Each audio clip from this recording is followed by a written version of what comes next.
This is absolutely the most enjoyable apocalypse novel I've ever read. Typhoons, floods, extreme cold, high temperatures, earthquakes, tsunamis, plagues, acid rain. The female protagonist, an orphan, experienced all these natural disasters in just 3 short years. Yet in the end, she couldn't escape the betrayal of her ex-boyfriend and best friend.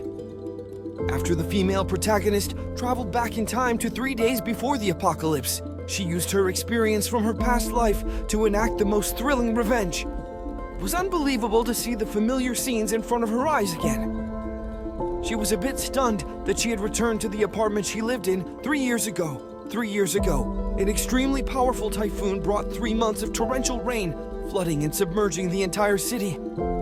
After the typhoon ended, all kinds of natural disasters followed one after another, wiping out most of the human race. Before the apocalypse arrived, her ex-boyfriend secretly gave the jade pendant she bought on Pinduoduo to her best friend. Unexpectedly, the pendant had a bizarre space inside.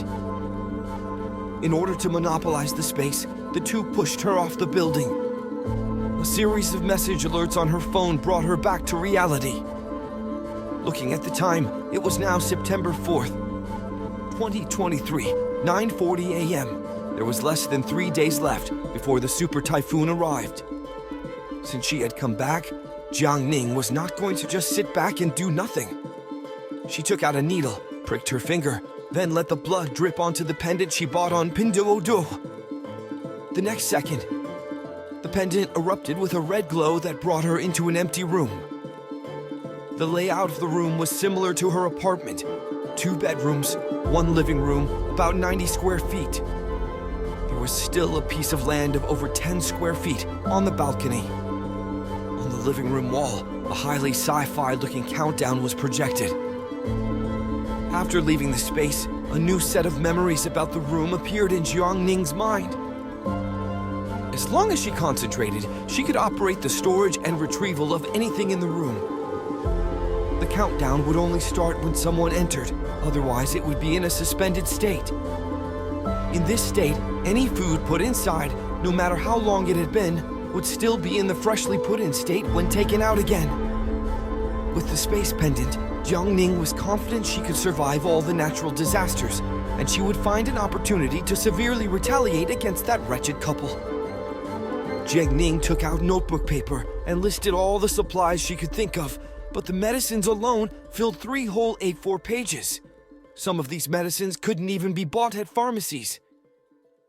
Jiang Ning remembered she had an elementary school classmate who worked as a medical sales rep, Zhang Chao. After contacting Zhang Chao on the excuse that a client needed them, she ordered 50,000 RMB worth of medicine from him, demanding to see the goods that very night. After hanging up with Zhang Chao, Jiang Ning rented a small cargo van and rushed to a home renovation company, ordering 2 bank-grade steel doors that guaranteed no one could break through them. Just the installation fee cost 10,000 RMB. She gave the worker her house keys and asked them to install the doors right away.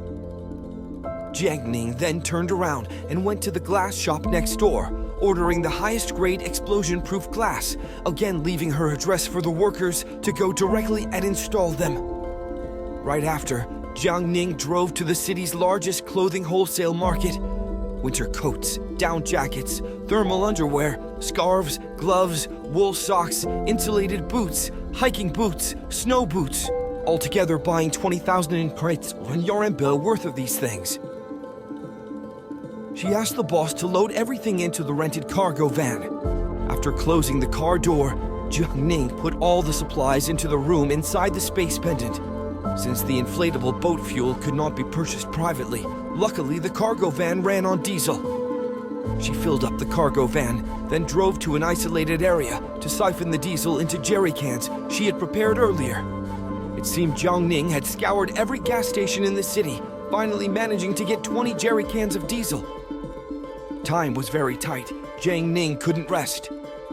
She drove again to the city's largest outdoor equipment wholesale market.